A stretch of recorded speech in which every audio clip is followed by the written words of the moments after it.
Hi, my name is Kristen Chrisman, and I'm reading an essay called Paradigm for Peace Applied to Russia, Ukraine, and the U.S. Proposal for a Peaceful Pathway Forward. And this is part 3b, which is called PNAC's Pax Americana, Aggressive Desires for Power and Freedom. So what we have been talking about lately within the essay is the topic of power and freedom.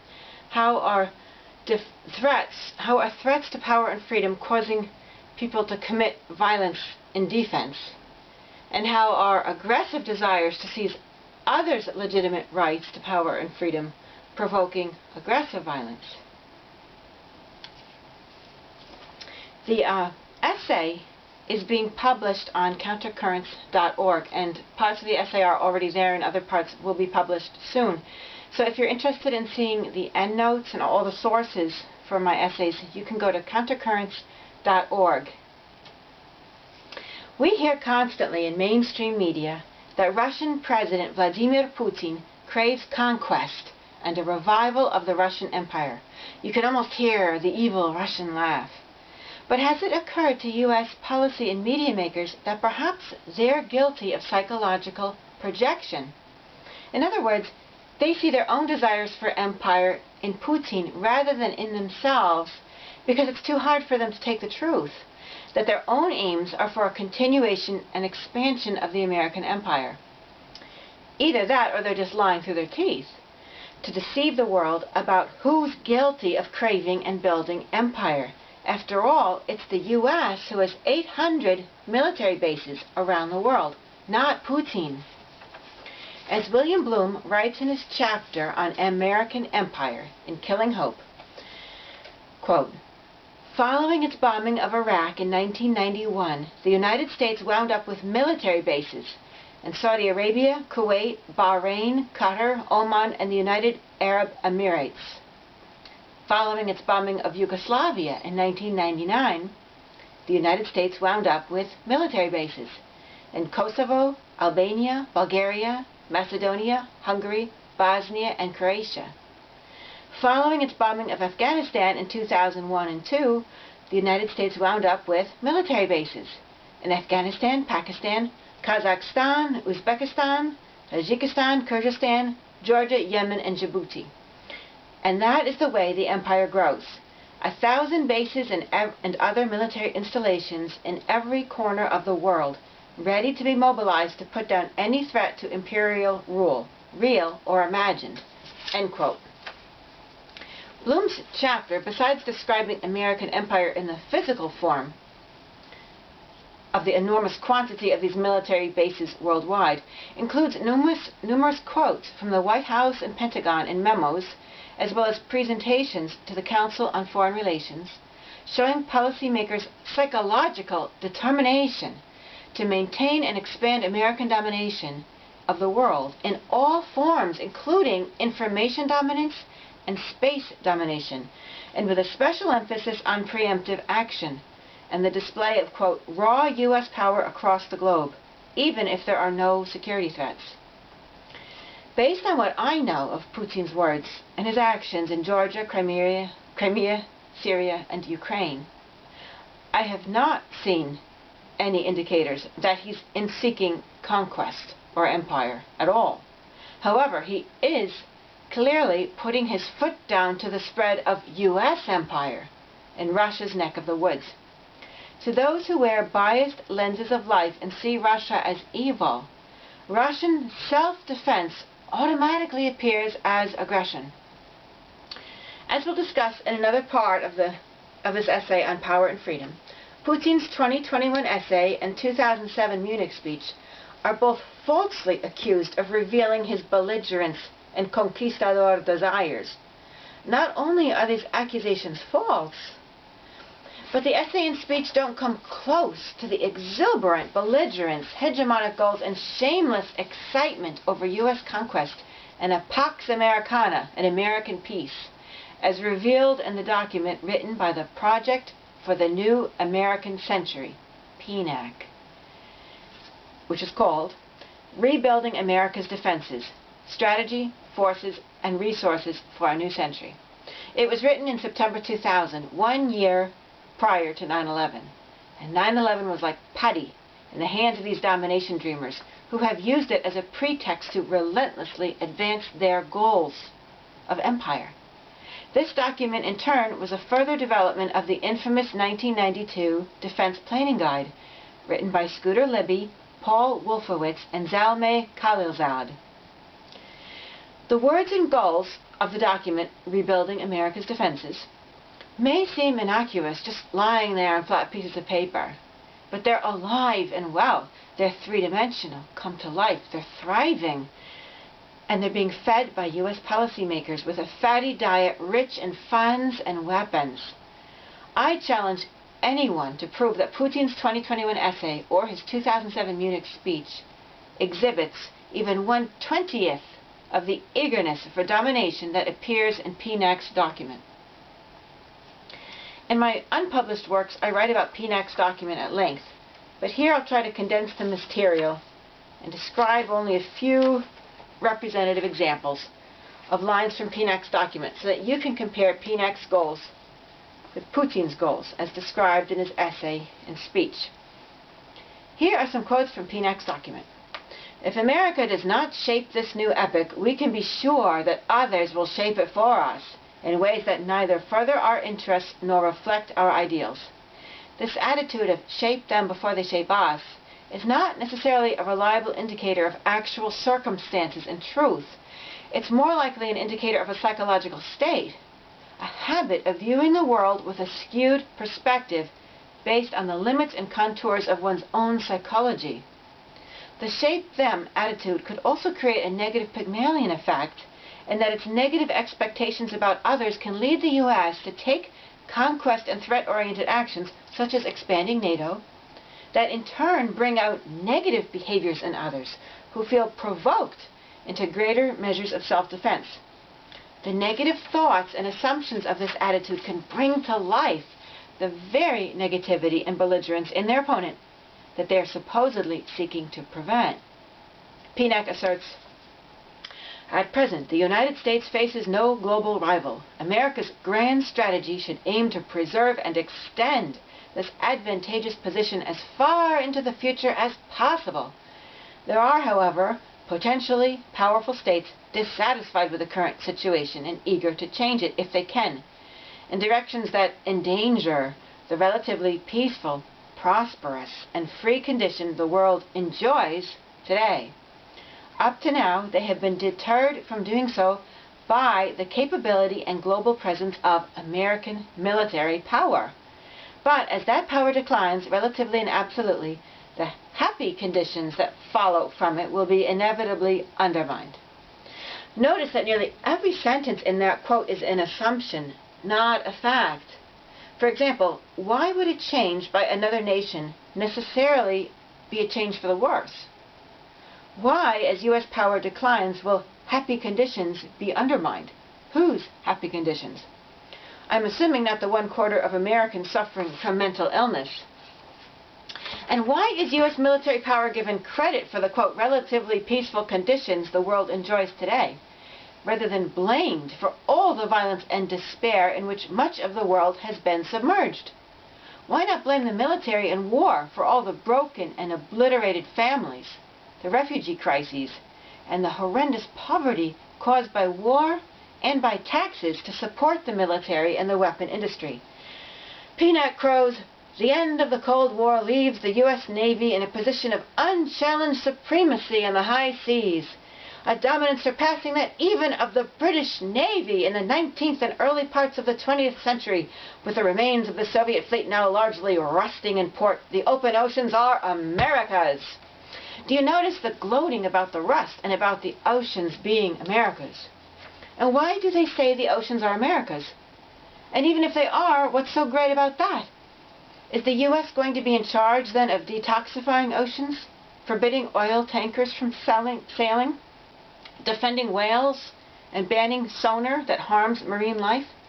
Or are they just going to sail about in their destroyers and carriers looking for a fight? PNAC explains, the true cost of not meeting our defense requirements will be a lessened capacity for American global leadership and, ultimately, the loss of a global security order that is uniquely friendly to American principles and prosperity. Prosperity? Are these authors oblivious to American poverty, environmental disasters, understaffed hospitals, and struggles to pay heating bills and exuberant health care costs not covered by insurance?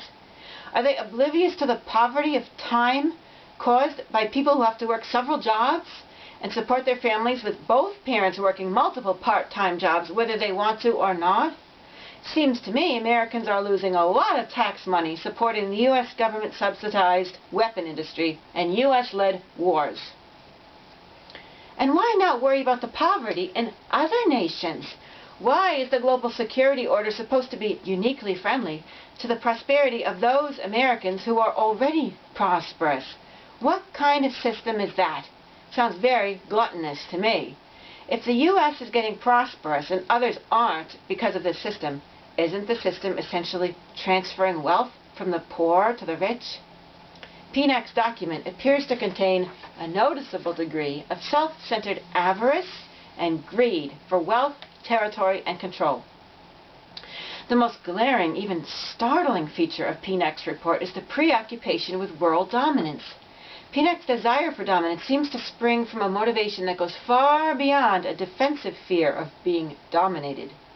Throughout the document, the words preeminence, dominance, and superiority are sprinkled so liberally that the theme of dominance seriously appears to be an unhealthy obsession. PNAC's document speaks of the, quote, worldwide archipelago of U.S. military installations, end quote, of America's bases and troops abroad. Quote, they are the cavalry on the new American frontier, end quote.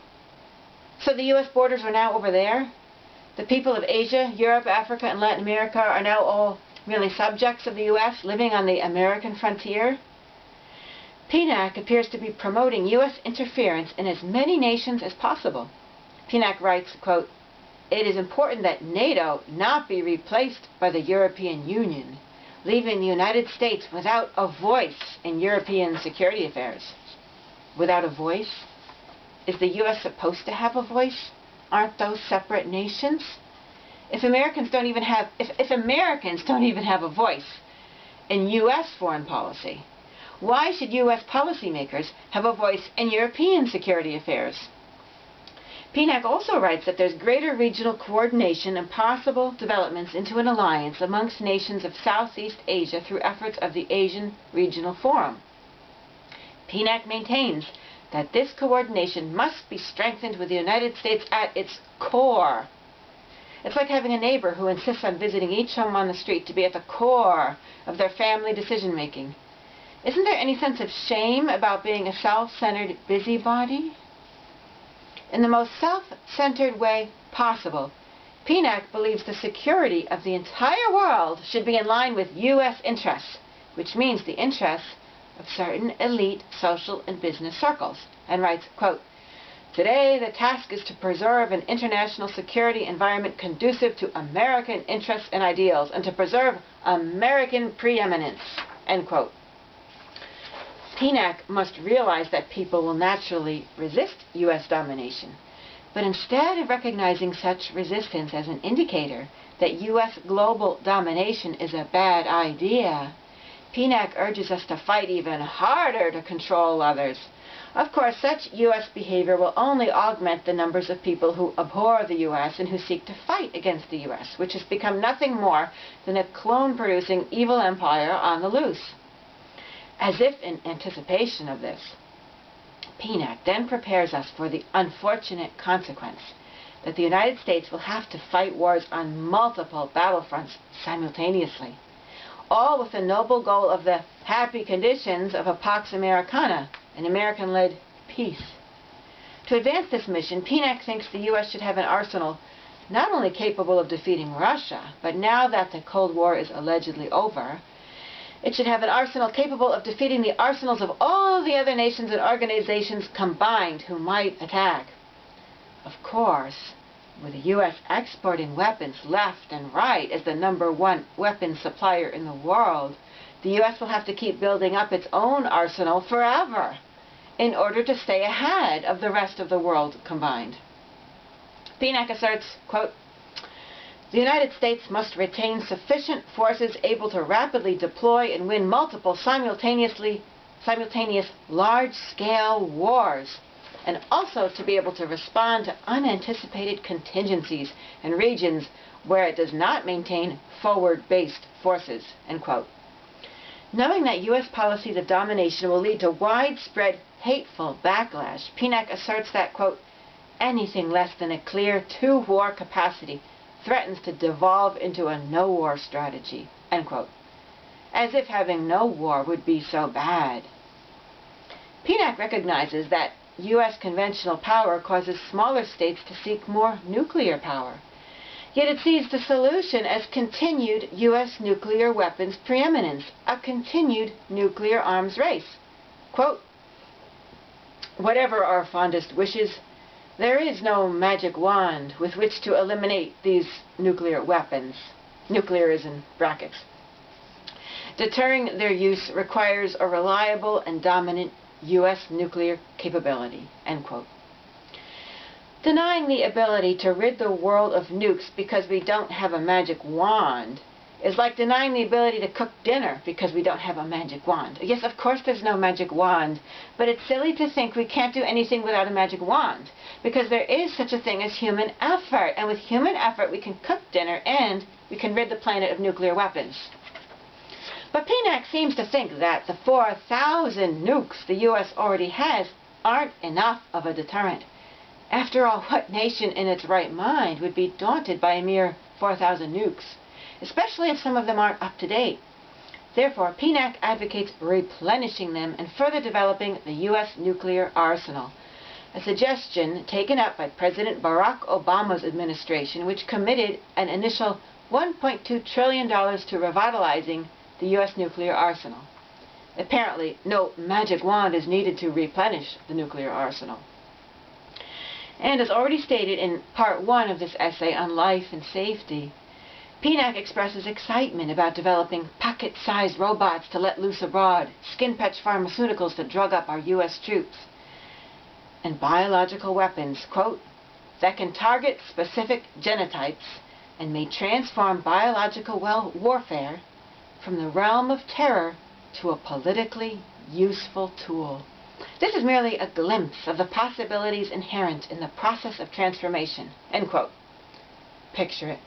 Biological weapons that aren't terrifying, but just politically useful, especially once they mutate and turn on their creators and wipe out the species that was dumb enough to create them.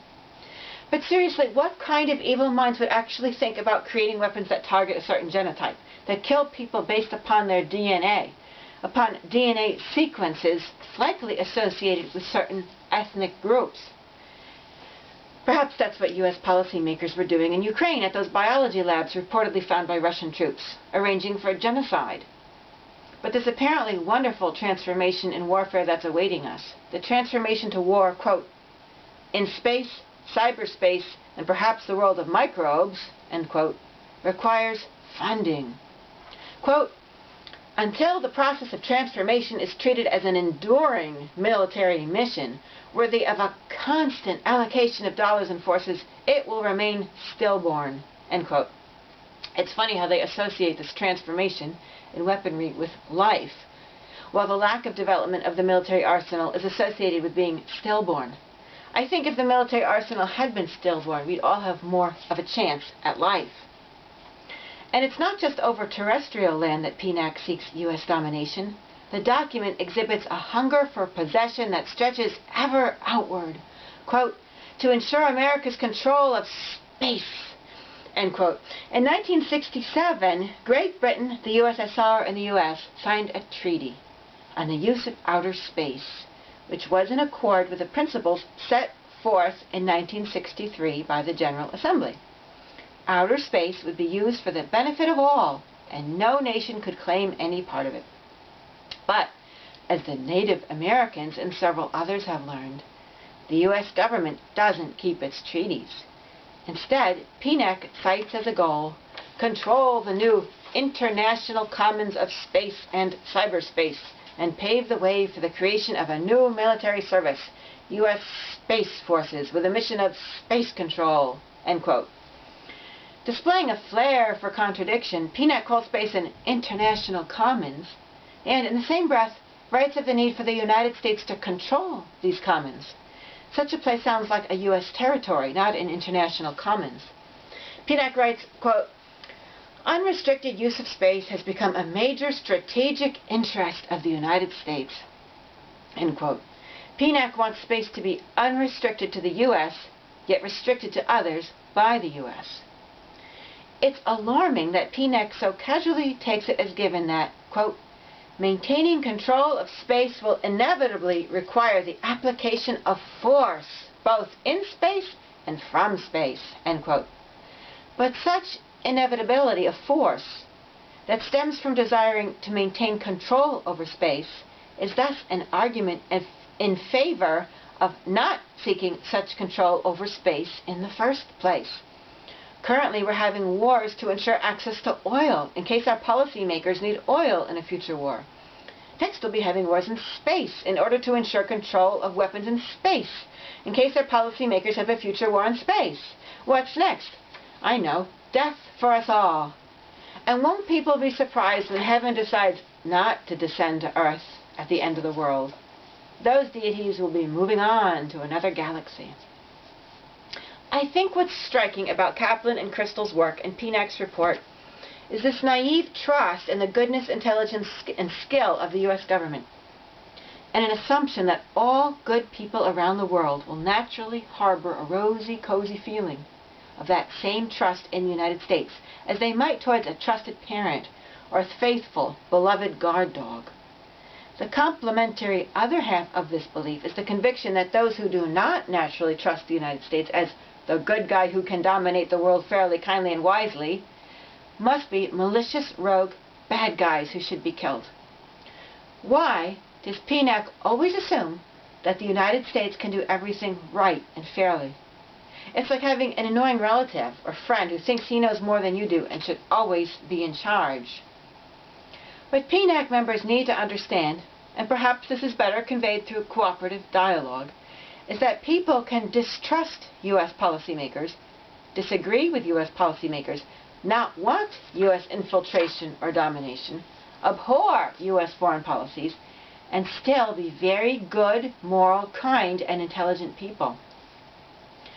PNAC seems to recognize that U.S. efforts to continually be preeminent and expand in preeminence will provoke hostility, but it fails to see any other way around this problem, such as the honorable option of actually adhering to a treaty, the Outer Space Treaty of 1967, and not weaponizing space.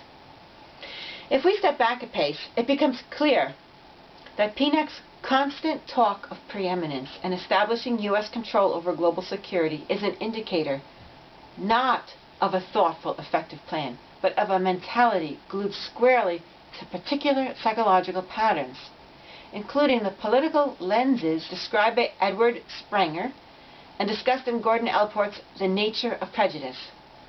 Individuals who see life through the political lenses, as opposed to any of the other lenses Springer describes, perpetually see life in human relations in terms of domination, superiority, and inferiority. I also think PNAC's mentality is indicative of OCD, obsessive-compulsive disorder, which is rooted in an essential fear of uncertainty, a fear that never goes away, but that provokes all of these dysfunctional, obsessive-compulsive rituals, and in this case, dangerous ones, of weapons production and militarism, as vain attempts to reduce uncertainty and to feel psychologically secure. Despite clear indications that PNAC's psychological status is highly unrepresentative of Americans, imbalanced, and dangerous in a seat of power, PNAC strives to gain much more taxpayer money for the Department of Defense to bring to bloody fruition PNAC's ideas, including the 2003 U.S. invasion of Iraq. PNAC wants much more funding for the Department of Defense to make PNAC's recommendations possible. It laments the fact that forces are not adequate to accomplish the U.S. mission of maintaining and expanding this Pax Americana. But it admits that such a, quote, process of transformation, end quote, and presumably the desired large increases in funding, are unlikely to come about soon, quote, absent some catastrophic and catalyzing event like a new Pearl Harbor, end quote. Gee, I certainly hope that when PNAC was writing this in 2000, it wasn't wishing for a 9/11 or coaxing it along. In addition to its unhealthy preoccupation with domination, one of PNAC's key deficiencies in thinking is this. Instead of preventing fears of domination within others, PNAC wants to dominate others despite their fears, and then respond to their fears by dominating them even more to make sure their fear doesn't turn into resistance. It's an extremely forceful approach and a disrespectful attitude toward other people. It displays great arrogance to claim that the U.S. government knows more than other people what's good for them. It displays an unfortunate degree of ignorance about the dynamics of human relations, and it displays a stunted capacity for such relations. This reduced capacity is probably largely connected with this political lens of viewing life, and it may be connected with childhood family dynamics or organizational dynamics. So while these individuals may be highly talented in some ways, their weaknesses are immensely dangerous. Unfortunately, because those with the political lens will be the ones who care most about domination, they're also more likely to dominate their fellow Americans and lead foreign policy. To prevent this from continuing to happen, we must act upon the realization that while those who view the world through Sprenger's political lenses can contribute to foreign policy discussion, they should in no way be in the driver's seat, for their vision is highly skewed and will in all likelihood lead to car crash after car crash. Chaired by William Crystal, PNAC's members and signatories to their principles have included Robert Kagan, Donald Kagan, the Lithuanian-born father of Robert, Gary Schmidt, PNAC's director, Bush's Vice President Dick Cheney, Bush's Defense Secretary Donald Rumsfeld, National Security Council member Elliott Abrams, infamous for his role in U.S. foreign policy towards Latin America during the Reagan administration, Scooter Libby, who was Vice President Cheney's Chief of Staff, Bush's brother and Florida Governor Jeb Bush, Bush's Undersecretary of Defense for Policy and later President of the World Bank, Paul Wolfowitz, Thomas Donnelly, a director and also principal author of Rebuilding America's Defenses, who has transformed his gender to become Giselle Donnelly, weapon manufacturer Lockheed Martin executive Bruce Jackson, who was a PNAC director, and President Trump's former National Security Advisor John Bolton, who was another director. PNAC, at least by the name of PNAC, was established in 1997 and ceased to exist in 2006. But it had already achieved one of its goals in 2003, the U.S. invasion of Iraq, which it wanted to do prior to 9/11. It wanted the U.S. to drop out of the 1972 Anti-Ballistic Missile Treaty, and Bush Jr. did that in 2002. It wanted higher military budgets, and the U.S. President and Congress are dutifully forking over ever-increasing amounts of our tax dollars, with a military budget this past year of $750 billion. It wanted a U.S. presence in the Black Sea region, and U.S. tax dollars are marching towards that end right now. It believes in peace through intimidation and the use and ever-expansion of the U.S. military, and it's getting that too. In violation of the Nuclear Non-Proliferation Treaty, it wanted development of more nuclear weapons, and it's getting that. Looks like it's even getting its space forces in violation of the Outer Space Treaty. PNAC's document, written by Thomas Donnelly, a future Lockheed Martin executive, and the document stresses the importance of Lockheed Martin's Theater High Altitude Area Defense, THAAD, designed to intercept medium-range ballistic missiles. And sure enough, President Trump, dutifully in line with PNAC, installed THAAD in South Korea in 2018, amidst the extreme protest of thousands of South Koreans. PNAC's predecessor, or successor, PNAC was the predecessor of Foreign Policy Initiative, which lasted until 2017, when its funding collapsed during the Trump administration. Foreign Policy Initiative, FPI, also included Paul Singer and Dan Senior, both of Elliott Investment Management, Startup Nation Central, and the Manhattan Institute of Policy Research, which was founded by William Casey, who later became CIA director during the Reagan administration. Now, while they're officially defunct, PNAC's and FPI's influence continues, and their imbalanced psychological worldview persists. Their entire push for continued U.S. militarization, including drone warfare, the continued expansion of U.S. military control, and the worldview of the desirability of a pseudo-form of deadly peace through military threats and action have been playing out on the pages of U.S. foreign policy. PNAC's two co-founders remain in influential positions.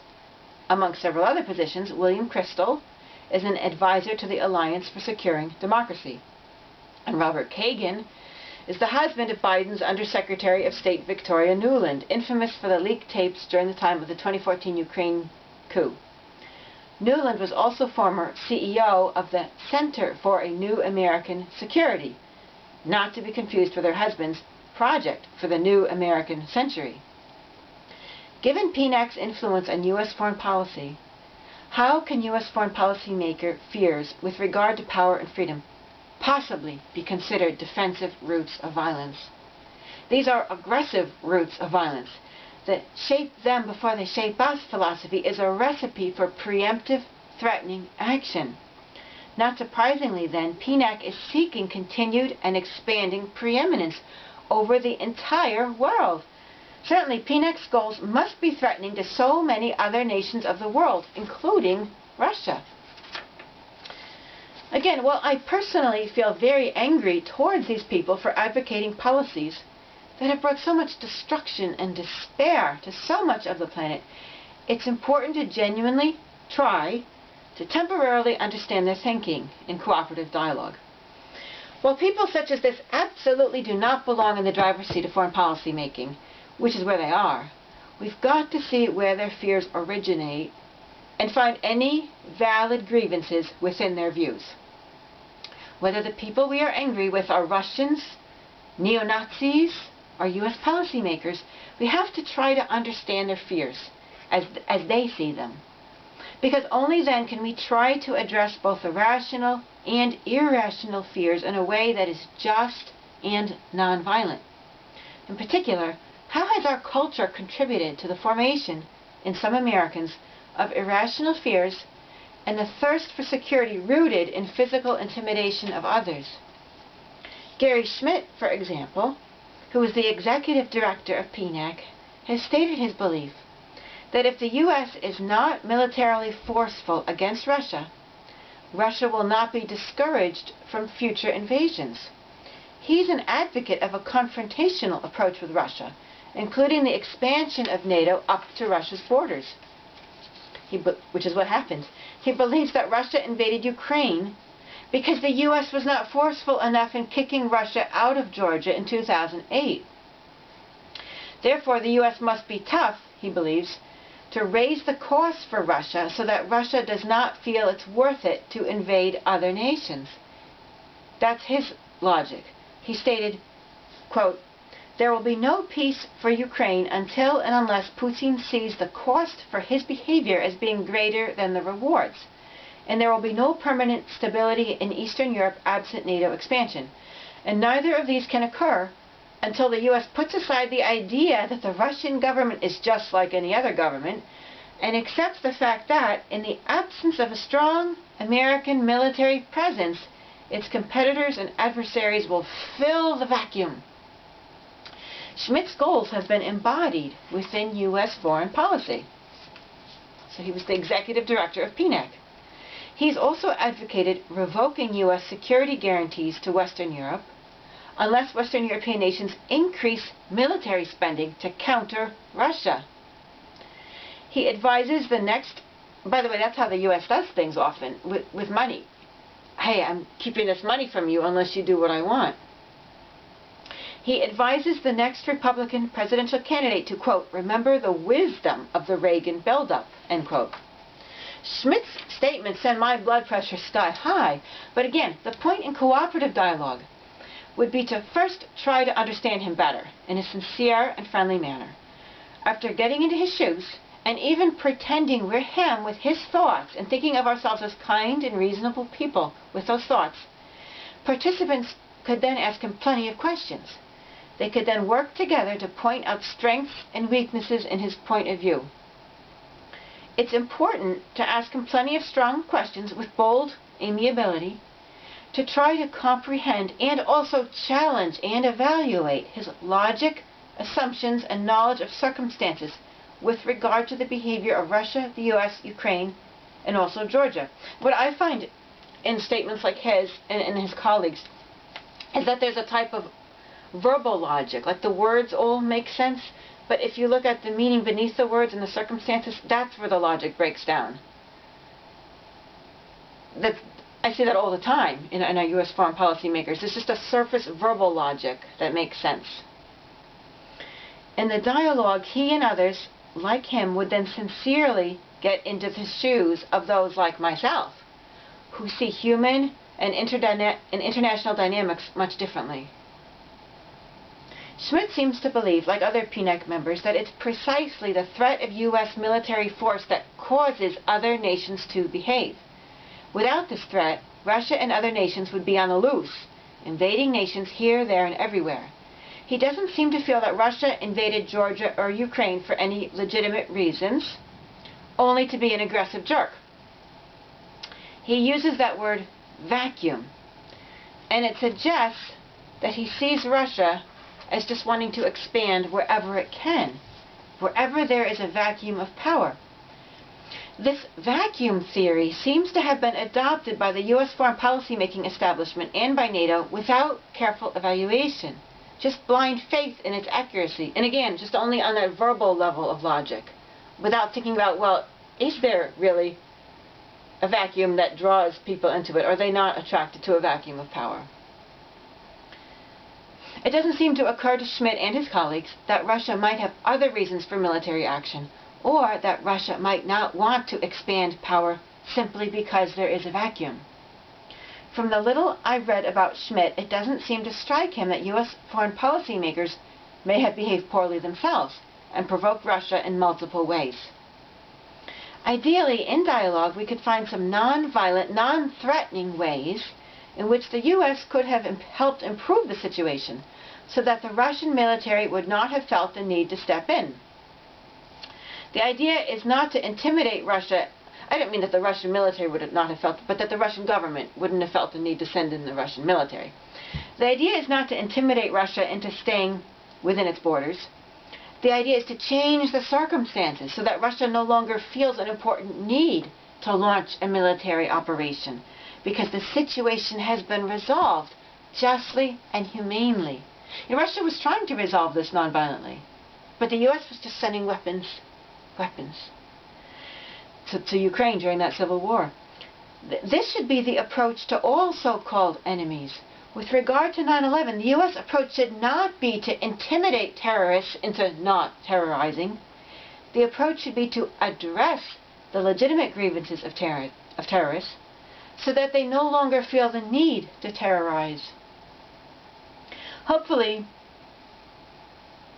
and again, my whole paradigm for peace model looks at both the defensive roots of violence and the aggressive roots of violence. But here I'm stressing the importance of looking at the legitimate grievances, the defensive roots of violence in Russia, in the terrorists. You also want to look at aggressive roots of violence too. Hopefully, we could come to some agreement that shifts solutions from violent to nonviolent, from forceful to logical, from self-centered to cooperative, and that puts in place policies that can give Schmidt valid reason to not fear a new Russia empire, and that can give people like me valid reason not to fear U.S. empire. And hopefully we can address the human dynamics, habits, and priorities within U.S. culture and subcultures, especially the U.S. foreign policy-making subculture, that create irrational fears and that provoke Americans to believe so desperately in the need to protect themselves by means of physical hostility and domination. That concludes Part 3B about PNAC's Pax Americana. And that's my response to the U.S. foreign policy makers and media makers who perpetually harp upon this idea of Putin wanting Russian empire. I don't think he does. I haven't read everything about him. Maybe there's information I don't know, but if there is any desire for empire from Russia, it pales in comparison to this U.S. desire for empire that has taken place already and that is continuing to expand and take place. Thank you very, very much for listening.